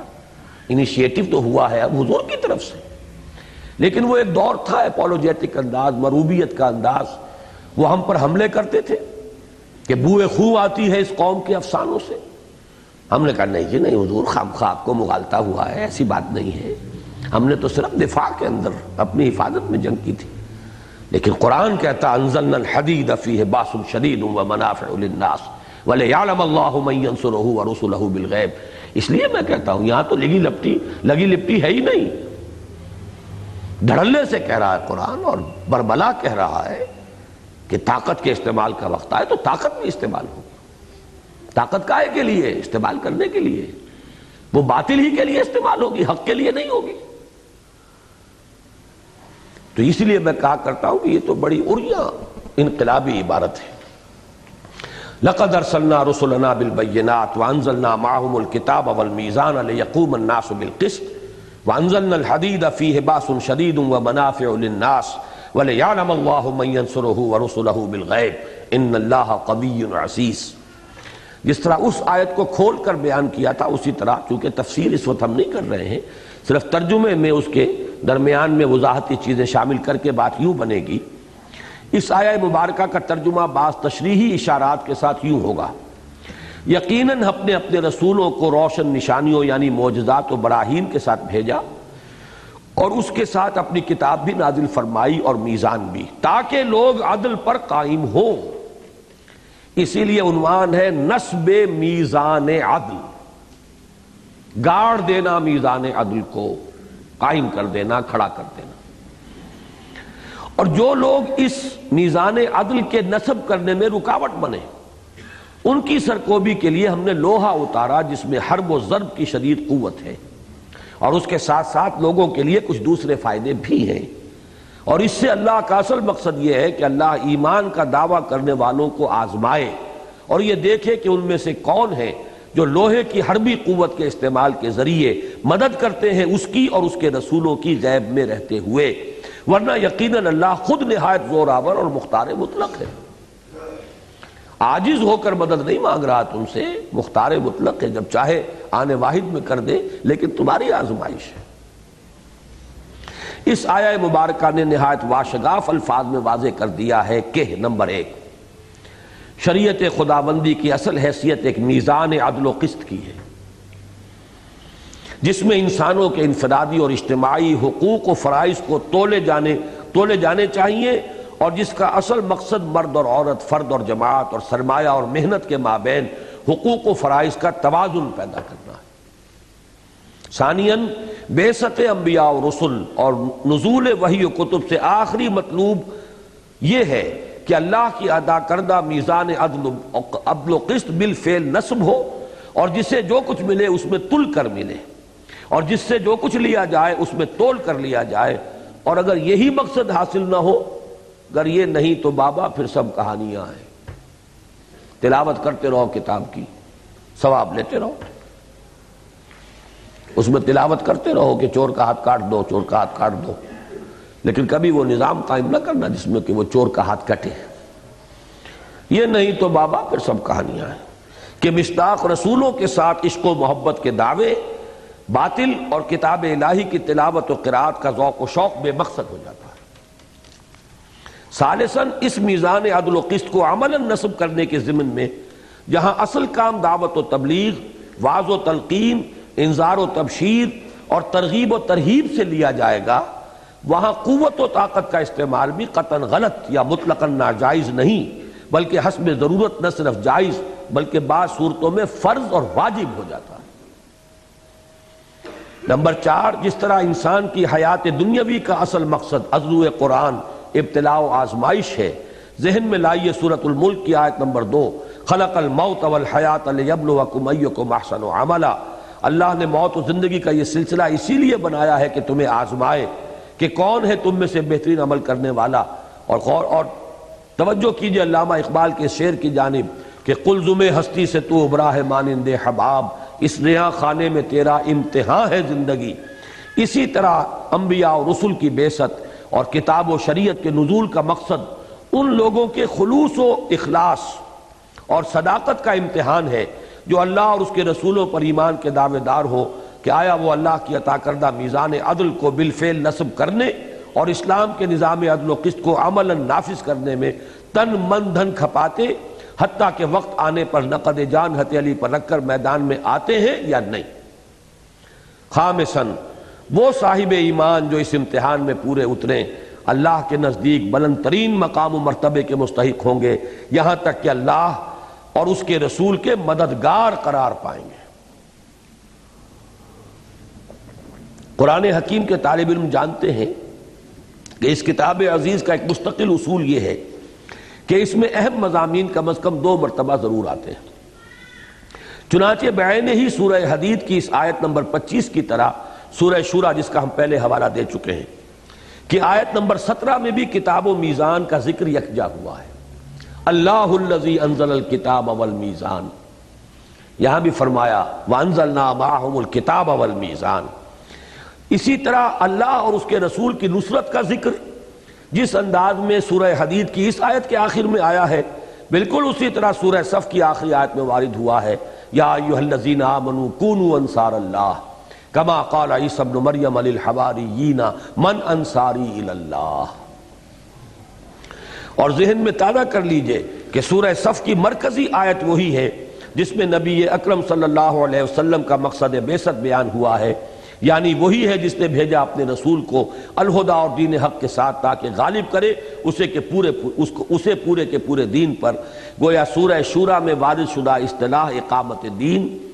سورہ صف، سورہ فتح اور سورہ توبہ میں وارد شدہ تصور غلبہ دین، اور سورہ حدید میں وارد شدہ تعبیر یعنی نصب میزان عدل، سب کا مراد و معنی ایک ہی ہے، یعنی اسلامی انقلاب۔ اور بات وہی ہے کہ ایک پھول کا مضمون ہو تو 100 رنگ سے باندھو۔ پانچویں اصطلاح، دین کا بالکلیہ اللہ کے لیے ہو جانا۔ کون نہیں جانتا کہ نبی اکرم صلی اللہ علیہ وسلم کی 20 سالہ انقلابی جد و جہد کا ایک اہم اور نمایاں مرحلہ قتال فی سبیل اللہ یعنی اللہ کی راہ میں جنگ بھی تھا، جو اندرون ملک عرب بھی 6.25 برس جاری رہا، اس لیے کہ پہلا باضابطہ مسلح تصادم رمضان سن 2 ہجری میں بدر کے میدان میں ہوا تھا، اور رمضان سن 8 میں فتح مکہ کے بعد بھی سن 8 کے اواخر تک غزوہ حنین اور محاصرہ طائف کی صورت میں جاری رہا۔ یہ مرحلہ کب اور کیسے شروع ہوا اور ان 6.25 سالوں کے دوران اس میں کیا کیا نشیب و فراز آئے، اس موضوع پر تو مفصل گفتگو آئندہ مراحل انقلاب کے ضمن میں ہوگی۔ اس وقت صرف اس حقیقت کی جانب اشارہ ہے، مقصود ہے کہ قتال فی سبیل اللہ کے منتہائے مقصود کے بیان کے ذیل میں متذکرہ بالا اصول کے عین مطابق قرآن حکیم میں 2 مقامات پر اسلامی انقلاب کے لیے 5ویں اصطلاح وارد ہوئی ہے۔ یہ قتال کس لیے ہے اور قتال کب تک جاری رہے گا، اس کے لیے 2 جگہ، یعنی یہ کہ فتنہ فروغ ہو جائے اور دین بالکلیہ اللہ ہی کے لیے ہو جائے۔ چنانچہ سورۃ الانفال کی آیت نمبر 39 میں ارشاد ہوا وَقَاتِلُوهُمْ حَتَّى لَا تَكُونَ فِتْنَةٌ وَيَكُونَ الدِّينُ كُلُّهُ لِلَّهِ، اور ان سے جنگ جاری رکھو حتیٰ کہ فتنہ باقی نہ رہے اور دین کل کا کل اللہ ہی کے لیے ہو جائے۔ اور سورہ بقرہ کی آیت نمبر 193 میں یہ الفاظ مبارکہ کے صرف ایک لفظ کل ہی کے سوا جوں کہ تو وارد ہوئے۔ یہ بات تو اس سے قبل وضاحت کے ساتھ عرض کی ہی جا چکی ہے کہ دین اصطلاح قرآنی میں نظام اطاعت کے ہم معنی ہے، اور دین کے بالکلیہ اللہ کے لیے ہو جانے کا مفہوم یہ ہے کہ نظام اجتماعی اپنے جملہ پہلوؤں سمیت بالکلیہ و بلا استثناء اطاعت خداوندی کا پابند اور احکام خداوندی کے تابع ہو جائے۔ جہاں تک احوال شخصیت کا تعلق ہے تو ظاہر ہے کہ اس معاملے میں مسلمان تو لامحالہ اللہ کے دین کے تابع ہی رہیں گے، البتہ غیر مسلم اس معاملے میں مستثنیٰ رہیں گے، چنانچہ عقائد، عبادات اور دیگر شخصی معاملات میں انہیں آزادی حاصل رہے گی۔ مسلمان کا تو پورا دین ہوگا اللہ کے لیے، مخلصین لہ الدین۔ فتنہ عربی زبان میں کسوٹی کو کہتے ہیں۔ اب یہ دیکھیے فتنہ کا لفظ، حتی لا تکون فتنۃ، فتنہ ختم ہو جائے۔ فتنے سے مراد کیا ہے؟ فتنہ بدامنی کو نہیں کہتے، فتنہ کسوٹی کو کہتے ہیں، جس پر کسی چیز کو پرکھا جائے، جس پر رگڑنے سے کھرے اور کھوٹے میں امتیاز کیا جا سکتا ہے۔ اور اصطلاح قرآنی میں ہر وہ شے یا امر یا حالت یا کیفیت فتنہ ہے جس سے کسی صاحب ایمان کا ایمان امتحان اور آزمائش سے دوچار ہو جائے۔ ہر وہ شے یا امر یا حالت یا کیفیت فتنہ ہے جس سے کہ کسی صاحب ایمان کا ایمان امتحان اور آزمائش سے دوچار ہو جائے۔ ابو جہل جب مار رہا تھا حضرت سمیہ کو اور حضرت یاسر کو رضی اللہ تعالی عنہما، تو یہ فتنہ تھا ان کے لیے۔ ان الذین فتنوا المؤمنین والمؤمنات ثم لم یتوبوا فلہم عذاب جہنم ولہم عذاب الحریق۔ اور آسمانی بادشاہت کا ذکر آتا ہے، Repent for the kingdom of God, for the kingdom of heaven is at hand۔ توبہ کرو، خدائی بادشاہت قریب ہے۔ اور اگرچہ بعض مواقع پر اس کے مفہوم کے تعین میں کوئی متصوفانہ یا اس عالم سے ماورائی ادر ورلڈلی تعبیر اختیار کرنے کی گنجائش ہوتی ہے کہ مراد کیا ہے اس سے، خدائی بادشاہت سے، لیکن متی کی انجیل میں شامل مشہور و معروف پہاڑی کے وعظ سرمن آف دا ماؤنٹ میں وارد شدہ حسب ذیل الفاظ کے بارے میں تو ہرگز کسی شک و شبے کی گنجائش موجود نہیں ہے کہ ان کا مفہوم بالکل وہی ہے جو تکبیر رب کا یا اقامت دین کا یا غلبہ دین حق کا یا اعلاء کلمت اللہ کا. اور یہ ہے وہ لارڈس پریئر جو اب ان کے ہاں سورہ فاتحہ کے درجے میں ہے. باقی نماز وماز تو ہے نہیں، بس وہ گھٹنا زمین پہ ٹیک کے یہ دعا مانگ لیتے ہیں، یہی ان کی پریئر ہے. اس میں یہ الفاظ آتے ہیں دائی kingdom come, Thy will be done on earth as it is in heaven. Matthew 6:10 King James Version. ترجمہ: اے رب تیری بادشاہت آئے اور تیری مرضی زمین پر بھی اسی طرح چلے جیسے آسمان پر چلتی. اب اس میں تو ظاہر بات ہے کہ کسی اور تعبیر کی گنجائش ہی نہیں. جیسے تمام یہ کرے اور یہ تمام سیارے اور ثوابت اللہ کے حکم کی پابندی کر رہے ہیں، ایسے ہی اس زمین پر بھی جو فساد اور جو بغاوت آئی ہے وہ ختم ہو جائے اور رب تیری مرضی اس زمین پر بھی پوری ہو. واضح رہے کہ یہ الفاظ اس لارڈس پریئر میں شامل ہیں جس کی حیثیت و اہمیت عیسائیوں کے یہاں بالکل وہی ہے جو ہمارے یہاں سورہ فاتحہ کی. راقم کو اچھی طرح یاد ہے کہ اب سے لگ بھگ 25 سال قبل جب راقم نے نہایت انہماک سے انجیل کا مطالعہ کیا تھا تو حضرت مسیح کے مواعظ میں کنگڈم آف ہیون بلکہ کنگڈم آف ہیون آن ارتھ کے الفاظ بھی پڑھنے میں آئے تھے، لیکن ان سطور کی تحریر کے وقت فوری طور پر ان کا حوالہ نہیں مل سکا. بہرحال یہ حقیقت اپنی جگہ مسلم ہے کہ اسلامی انقلاب کے لیے انجیل کی قدیم اصطلاح ہے خدائی بادشاہت کا قیام. اب آئیے 20ویں صدی عیسوی کی اصطلاحات.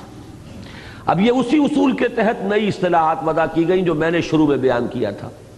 ہر دور میں لوگوں کے ذہنوں کے سانچے کچھ ہوتے ہیں، ایک ٹرمینالوجی ہے جو عام ہو جاتی ہے. اگر آپ اس ٹرمینالوجی کو اڈاپٹ نہیں کریں گے تو لوگوں کے ذہن تک پہنچ نہیں سکیں گے. You won't be able to reach the minds of the people.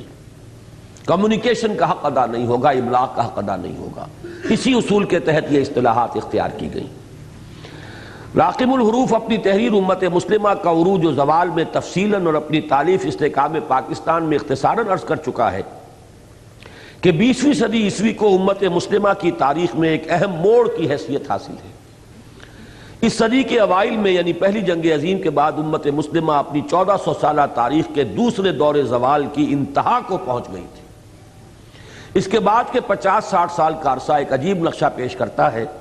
یعنی ایک جانب زوال کے سائے بھی مزید گہرے ہو رہے ہیں تو دوسری جانب ایک ہمہ جہتی احیائی عمل کا آغاز بھی ہو گیا ہے، اور امت مسلمہ بحیثیت مجموعی اپنے تیسرے اور آخری عروج کی جانب پیش قدمی شروع کر چکی ہے. اس گمبھیر احیائی عمل میں جہاں قومی اور سیاسی تحریکیں بھی برسر کار رہیں اور مذہبی اور اصلاحی تحریکیں بھی پروان چڑھیں، وہاں ایک خالص احیائی و انقلابی تحریکوں کا بھی آغاز ہوا جن کا مطمع نظر دین حق کی کامل تجدید یا کلی اسلامی انقلاب تھا. ان تحریکوں کے داعیوں نے اسی ضرورت کے پیش نظر جس کا ذکر پہلے کیا جا چکا ہے، یعنی یہ کہ ہر دور میں ابلاغ کا حق ادا کرنے کے لیے اس دور کے مخصوص محاورے ایڈیم میں کلام لازم ہوتا ہے.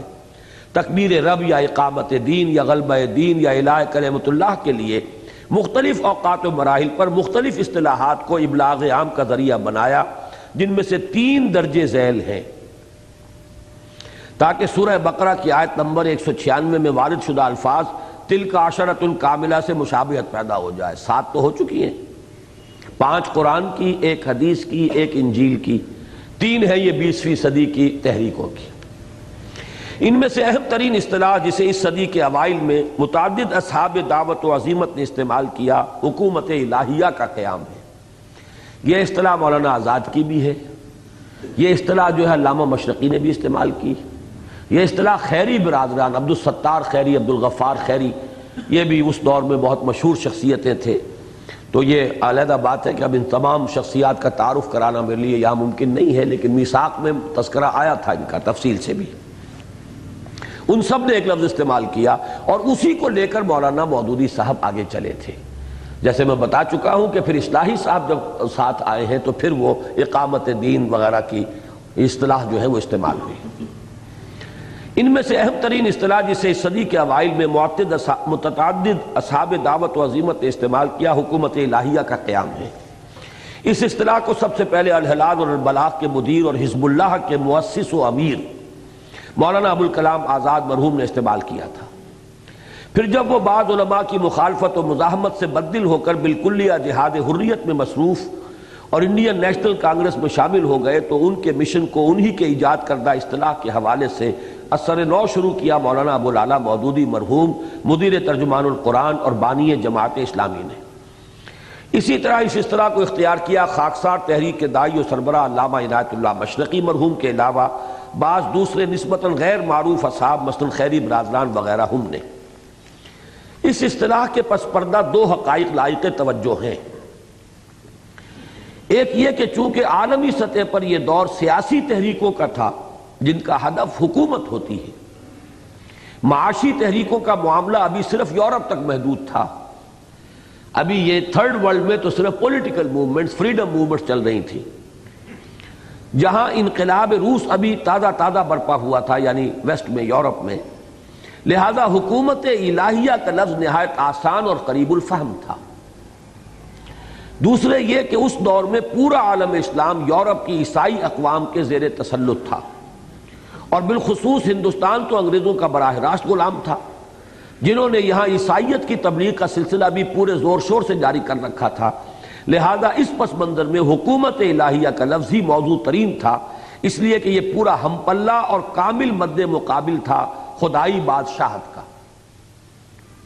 بہرحال 20ویں صدی عیسوی کے نصف اول کے دوران جملہ احیائی و تجدیدی مسائی کے آخری ہدف اور نصب العین کی تعبیر کے لیے سب سے زیادہ استعمال ہونے والی اصطلاح حکومت الہیہ کا قیام تھی، اگرچہ جماعت اسلامی کی حد تک مولانا امین حسن اصلاحی کی شمولیت کے بعد ان کے زیر اثر اس کی جگہ اقامت دین کی ٹھیٹھ قرآنی اصطلاح استعمال ہونے لگی، اور تاحال جماعت کے اصحاب علم و دانش کے حلقے میں اسی کا سکہ رواں ہے۔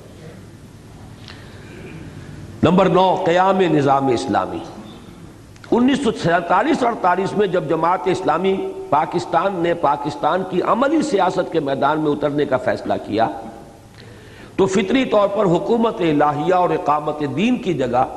کسی ایسی اصطلاح کی ضرورت محسوس ہوئی جو زیادہ آسان اور عوام الناس کے لیے قابل فہم ہو۔ چنانچہ پاکستان میں مولانا مودودی مرحوم کی پہلی عوامی تقریر کا عنوان قرار پایا مطالبہ نظام اسلامی، اور اس کے بعد لگ بھگ ربع صدی تک یہی اصطلاح جماعت کے عوامی مقرروں کی تقریروں کا عنوان بنی رہی۔ چنانچہ اس دور کے لسان طائفہ جناب نعیم صدیقی نے اپنی ایک رجزیہ نظم میں فرمایا تھا، اس وقت کی کیفیات بڑی عجیب تھی، معلوم ہوتا تھا کہ بس ہم پہنچ چکے ہیں، اب انقلاب آیا کہ آیا۔ بول شہر نظام اسلامی، کیا تیرے سقف و بام کہتے ہیں، تیرے در پر کھڑے تیرے والی آج تجھ کو سلام کہتے ہیں۔ جیسے کسی دروازے پر دستک دے رہا ہو کہ دروازہ کھلے اور ہم داخل ہوں، معلوم ہوا کہ اب تو بس وہ وقت آ گیا ہے۔ بول شہر نظام اسلامی، کیا تیرے سقف و بام کہتے ہیں، تیرے در پر کھڑے تیرے والی آج تجھ کو سلام کہتے ہیں۔ یہ اس دور کی شاعری ہے، اس دور میں جذبہ اور امنگ بہت تھی۔ آخری 10ویں، last but not the least کہہ لیں، نفاذ نظام مصطفیٰ۔ اس سلسلے کی آخری اصطلاح نفاذ نظام مصطفیٰ صلی اللہ علیہ وسلم ہے، جو 1977 میں متحدہ قومی محاذ PNA کی تحریک کا عنوان بنی، اور جس سے کچھ عرصے کے لیے پاکستان کا کامل طول و عرض اسی طرح گونج اٹھا جیسے 1946-47 میں پورا بر عظیم پاک و ہند پاکستان کا مطلب کیا لا الہ الا اللہ کے نعرے سے گونج اٹھا تھا۔ اور اس موقع پر نظام اسلامی کی جگہ نظام مصطفیٰ کی اصطلاح صلی اللہ علیہ وسلم کچھ تو اس بنا پر اختیار کی گئی کہ عوامی تحریکوں میں جذبات کا معاملہ بہت اہم ہوتا ہے، اور ہر مسلمان کو قطع نظر اس سے کہ وہ بے عمل ہو یا باعمل، اور متقی ہو یا فاسق و فاجر، بہر صورت حضور صلی اللہ علیہ وسلم کی ذات والا صفات سے جو جذباتی وابستگی ہے، اس کی بنا پر اس کے جذبات میں جو احتزاز و ارتعاش نظام مصطفیٰ کے الفاظ سے ہوتا ہے وہ نظام اسلامی سے نہیں ہوتا، جو جذبہ اس میں حرکت کرتا ہے۔ اور دوسرا اور اہم تر معاملہ جماعتی اور فرقہ وارانہ مصلحتوں کا تھا، اس لیے کہ نظام اسلامی کے الفاظ سے جس جماعت کی طرف ذہن لامحالہ منتقل ہوتا تھا وہ ہے جماعت اسلامی، جبکہ نظام مصطفیٰ کی اصطلاح ایجاد ہے بریلوی مکتب فکر کے علماء و قائدین کی، اس لیے بجائے اس کے وہ اصطلاح استعمال کی گئی۔ ابھی اذان نہیں دینی بھائی، میں نے کہا کہ آج ذرا تاخیر کریں گے۔ بہرحال ہماری موجودہ بحث کی حد تک اس سے کوئی فرق واقع نہیں ہوتا، اس لیے کہ ہمارے پیش نظر اس وقت صرف اس امر کی وضاحت ہے کہ اگرچہ اسلامی انقلاب بلا شبہ ایک جدید اور حادث اصطلاح ہے، تاہم اس کا مفہوم قدیم ہے، اور وہ وہی ہے جو قرآنی اصطلاحات تکبیر رب، اقامت دین، غلبہ دین حق، نصب میزان عدل اور یکون الدین کلہ للہ، اور حدیث نبوی کی اصطلاح لتکون کلمۃ اللہ ہی العلیٰ کا ہے، اور اس کا مطلوب و مقصود وہی ہے جو انجیل کی اصطلاح میں خدائی بادشاہت اور بعض دینی تحریکوں کی اختیار کردہ اصطلاح کے مطابق حکومت الہیہ، نظام اسلامی اور نظام مصطفیٰ کے قیام کا ہے۔ آئندہ باب میں انشاءاللہ العزیز ہم یہ واضح کرنے کی کوشش کریں گے کہ اس نظام عدل اجتماعی کے بنیادی اصول کیا ہیں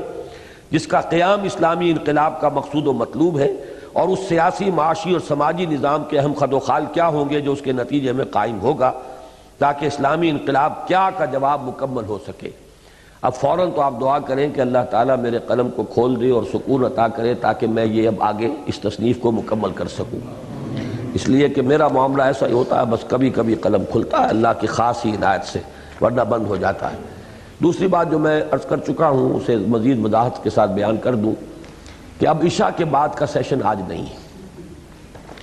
ہمارے پاس اب موضوع کے لیے دو چیزیں ہیں جس پر کہ ہمیں گفتگو کرنی ہے۔ ایک تو آج ہمارا ایک حصہ رہ گیا ہے کہ یہ تو ہم نے سمجھ لیا یہ تیسری منزل، لیکن اس تیسری منزل کے جد و جہد کے مراحل کیا ہیں، اور اس میں آخری مرحلہ اقدام کا وہ اس دور میں کس طرح ہوگا۔ ایک تو خیال یہ تھا کہ اس کی وضاحت کے لیے منہج انقلاب نبوی کا جو آخری چیپٹر ہے جو سیکنڈ ایڈیشن میں ایڈ کیا گیا اس کا ہم مطالعہ کر لیتے ہیں۔ دوسرے یہ ہے کہ اب یہ تحریک جو اس کام کے لیے چلنی ہے، ٹاپ کے لیے، اس کا ایک نظام کیا ہونا چاہیے، اس کا فلسفہ کیا ہے۔ ایک تو ہے نظام بیعت ہم نے اختیار کیا ہے، یہ تو گویا کہ ایک قانونی ڈھانچہ ہے اس کا، لیکن اس میں قیادت، امارت اور لوگوں کا اور اس کے ساتھیوں کا ان کے ساتھ تعلق، اس کی نوعیت کیا ہونی چاہیے، یہ ایک بڑا ہی ٹرکی پرابلم ہے، بڑا پیچیدہ مسئلہ ہے۔ اس موضوع پر ایک ذہن مولانا مودودی کا تھا، اور وہ ذہن اصل میں کہیں کسی تحریر اور تقریر میں نہیں آیا تھا، وہ ہم صرف ان کے طرز عمل سے اخذ کر رہے تھے۔ لیکن پچھلے دنوں اچانک میں اس کے لیے بہت ہی تلاش میں تھا، مولانا مودودی نے ماچھی گوٹ کے بعد پھر جو ایک شورا ہوئی تھی کوٹ شیر سنگھ میں، مجھے معلوم ہوا تھا، میں تو شورا میں نہیں تھا اور میں جماعت کو چھوڑ بھی چکا تھا اس وقت، لیکن معلوم ہوا کہ اس میں مولانا نے اپنا فلسفہ جو ہے وہ اجتماعیت کی نوعیت کیا ہو اس کو بیان کیا ہے۔ اسی پر مولانا اصلاحی صاحب جو ہیں شدید ناراض ہو کر وہیں سے اٹھے اور جاتے ہی انہوں نے استعفیٰ اپنا جماعت کی رکنیت سے لکھ دیا۔ اب میرے پاس کوئی ذریعہ نہیں تھا کہ مولانا کی وہ تقریر مجھے مل سکے، اور وہ نہیں ملی آج تک۔ ویسے معلوم یہ ہوا جماعت اسلامی کے ہاں بھی ریکارڈ اب رہا نہیں ان چیزوں کا، ویسے بھی 33 برس ہو گئے، کوئی آج کی بات تو نہیں ہے، وہ سلط صدی بیت چکی ہے۔ تو اس میں انہوں نے دفتر وغیرہ اپنے تبدیل کیے، مرکز یہاں سے وہاں گیا، منصورہ بنا، اسی دوران میں تو کافی چیزیں گم ہو چکی ہیں۔ اچانک کچھ دن ہوئے کہ یہ آئین میں ایک تقریر مولانا مودودی کی شائع کی گئی، وہ میں نے پچھلے میثاق میں اسی لیے بتمام و کمال شائع کر دی کہ بہرحال اس دور کی ایک جماعت جو ہمارے نزدیک اس انقلابی راستے سے ہٹ چکی ہے، وہ مدعی ہے کہ ہم اسی انقلاب کے راستے پر ہیں۔ بہرحال ہم بھی مانتے ہیں کہ وہ انقلاب ہی کے بنیاد پر قائم ہوئی تھی، اس میں کوئی شک نہیں، اور کم سے کم 7 برس تو وہ یقیناً اسی ٹھیٹھ اصولی انقلابی نہج پر چلی بھی ہے۔